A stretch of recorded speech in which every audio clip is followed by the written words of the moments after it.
Well, there was a psychology professor that was giving an oral exam to her students.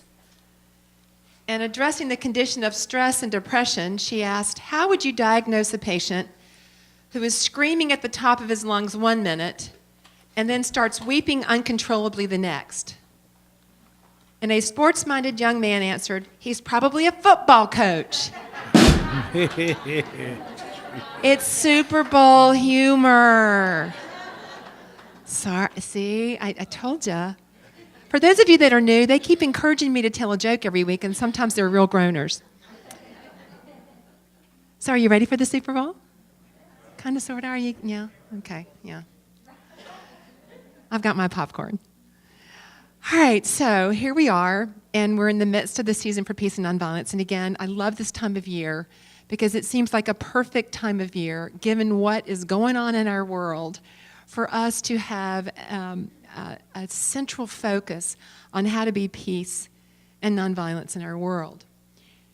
So let's talk about stress. What's your current stress level? Yeah. Well, I think we can tune into our bodies and tell, but there are medical ways to determine how stressed we are. Through blood tests, we can measure our cortisol, stress hormone levels, and immune and inflammatory markers, as well as measuring our heart rate variability and all that. And we can go to the doctor and get all these things checked, but honestly, let's just take a moment to check in with our mind, body, and spirit and feel how we're doing. How you doing? Yeah. Well, okay, so not that you really probably need this review, but I'm going to review how stress shows up.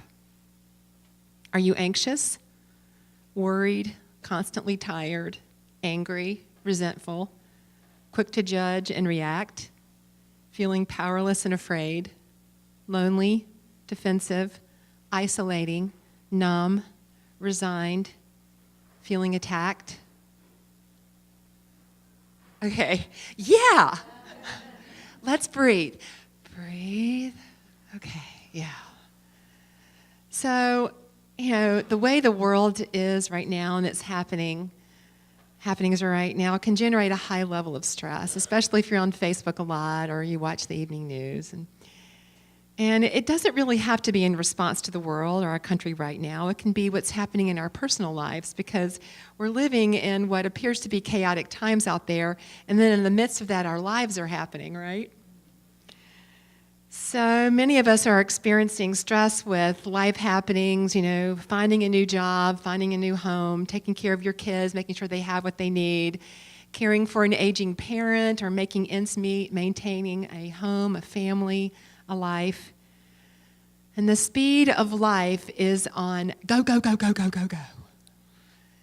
I know I've shared with you about, I lived here for 22 years, and then I moved to the Midwest. And my first class in ministerial school, I was an hour early because I thought they had rush hour. They're like, oh, we have this terrible rush hour in Kansas City. I'm like, really? So there's a Chinese proverb that says, tension is who you think you should be. Relaxation is who you are. I really love that.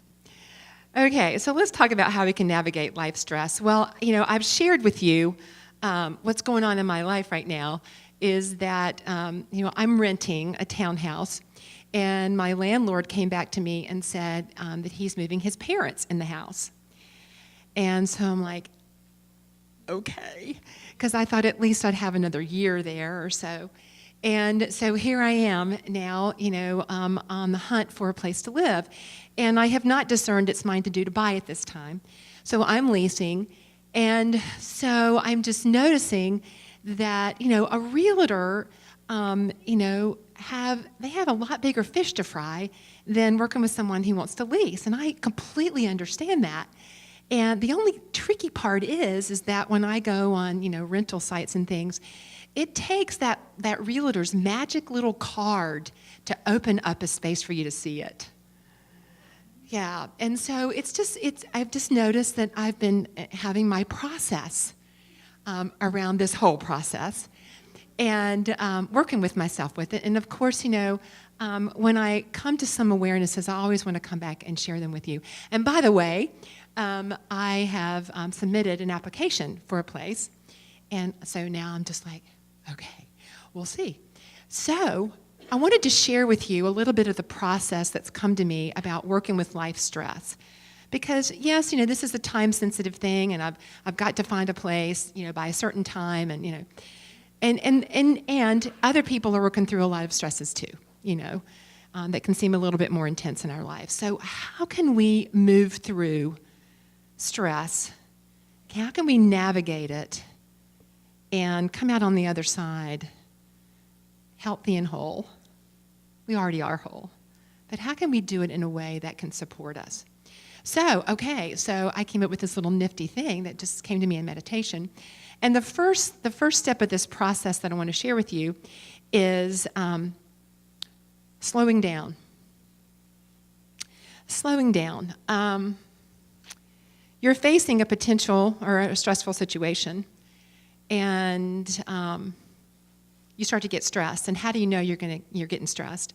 Well, I don't know about you, but when I get stressed, things just start going wonky in my life. Like, I'll lose things. I will lose my keys. I know I always have a specific place for my keys, but I'll just start losing things. I'll lose my phone. I'll put it down somewhere. Panic. I'll put down my favorite pen somewhere. I just start noticing I start losing things. And then I start bumping I just start getting bruises. I know this might sound weird, but I have to watch out for kitchen cabinets anyway, and ceiling fans. But truly, there's a story there, but I'm not going there. So have you ever noticed when you start getting stressed that you start to, all of a sudden the door frame you used to walk through, you clip your elbow on it, or you run into the chair. You stub your toe. Really? People start being weird with you. They start, not being kind. They start to misinterpret what you've said. It's like, I didn't say that to that person. Why are they acting that way? Why? Or car drama. Car drama, near misses. Yeah, or you might ding somebody's car, or worse than that, have an accident. Okay, this is life saying, "Whoa, Bessie, stop, breathe. You're going too fast." Because folks, when we go too fast, we're in a flurry. We're not grounded. We make mistakes. We're not authentic. We're not discerning what is ours to do. We're in our heads. So the first step when we're stressed is to slow down, breathe, stop, pause. So do that. Just pause, breathe. Okay. And ask what is mine to do. The Daily Word had the scripture this morning, Psalm 46:10, "Be still and know I am." And I found another translation of that says, "Cease striving and know I am." So cease striving, take a breath, turn within, ask what is mine to do. Okay? And then the next step is we got to show up and we got to move our feet. What is ours to do? Because as much as I would like a realtor to just knock on my door and say, "Hello, Sheryl, let me go show you some beautiful homes. I have a whole list for you." That's not how it works. I've been looking and going to check out the outside, and I have to move my feet. We have to move our feet in whatever situation it is we're called to do. But the thing is, what actions do we know to take? Our wisdom knows. But if we're in flurry and frenetic mode, we can't hear our wisdom. That's another reason why we have to slow down. We have to listen. Our wisdom is informing us all the time. And so when we can slow down, then we know what's ours to do that will be supportive. Because sometimes it feels like we can just go out and spin our wheels. But when we're discerned, when we've done our discernment work and we're grounded, we can move our feet, and our actions have direction and focus toward whatever it is we're trying to move through. And the third step is letting go. So when you do what's yours to do, and there's just nothing else to do. Like with this house, I've done whatever I can do, and now it's in the application process. So I have to let go. Or I could go, nail bite, and no, is this the right place? There comes a point when you've done what's yours to do. And for you to keep doing something is futile. There comes a time where you just have to let go and trust. Like when you've prepared for a test, you're taking an exam. You've prepared. You walk in, you take the test. You go in for an interview. You've prepared for the interview. You're present. You're available. You've done everything that's yours to do. Okay? And at some point, we just have to let go. Let go of our stress. Let go of our attachment. Let go of our need to control. And breathe and let go. Let go. And then step into the flow. See, the beautiful thing about the nature of the universe is that there's a flow. We are that flow. There's always a flow. And when we keep trying to push the river, when we keep trying to control because we haven't let go of our attachment, and we're trying to manage our lives, how's that working for us? Yeah. There's a story. Remember the story about the two men that were walking beside a river on their way to a town that was downstream, and a storm broke, and a flash flood washed them both into the river. And the first man panicked. He was struggling. He was trying to fight his way back to the shore, and he drowned. And the other man realized that the torrent was beyond his control, and so he relaxed and surrendered to the best of his ability, letting the river's flow carry him. To his joy and surprise, the river deposited him on the banks of the town he was headed in a much shorter time than it would have taken him to walk. I think that's a great example. Folks, we are in the flow. There's an infinite flow of life. We're it. And so when we can show up by doing what's ours to do, first of all, getting still, showing up, letting go, trust the flow. We have to trust the flow of life. We just to trust. And then, as we lean in and we step into the flow, we know. It's time to anchor in our knowing. What is the truth you know? What can you stand in and know is true? So for me in this house situation, I know the perfect home is coming to me. And what I have told the universe is that if this house is in any way not going to be peaceful, if there's going to be drama around it, because let me tell you, life is not meant to be drama. If there's going to be struggle, if the landlord's not going to be a nice person that's going to fix things on time, or if it's going to be one of those situations, I don't want it. Let it go. Because the thing is, my good cannot be taken from me ultimately. Folks, our greatest good is ours for the claiming. So that's what we get to know. What is the truth you know? See, as you show up, you move your feet, you let go of your attachment, you step into the flow, and you know.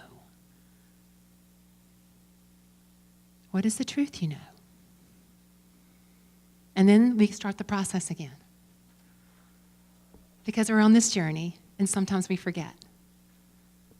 And so this process, I have to tell you, has really been supporting me. Because it keeps me, until I get stressed again, anchored in the truth that the universe is infinite. I am whole and I'm deserving to have a beautiful place to live.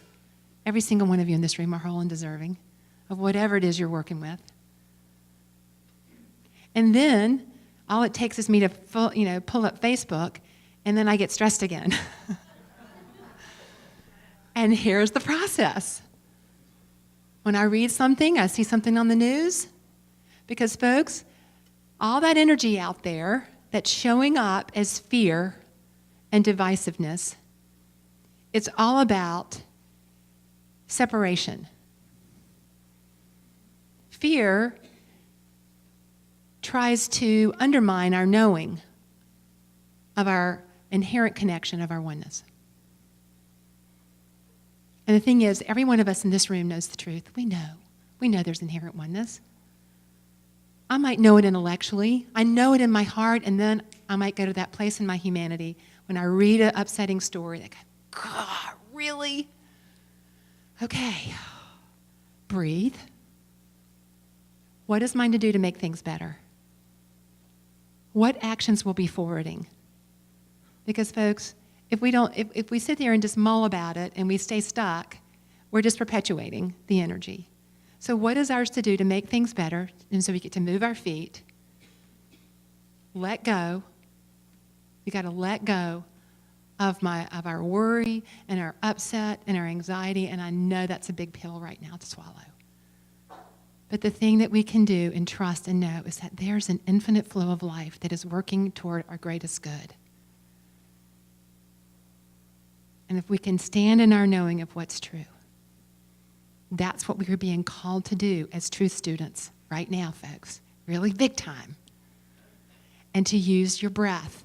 Whenever you feel stressed, I'm not kidding about this. I used to teach meditation.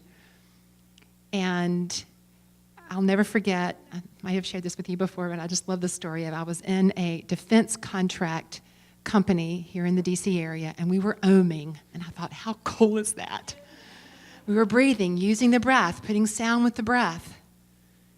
Your breath, if you feel yourself going to that place of fear, breathe.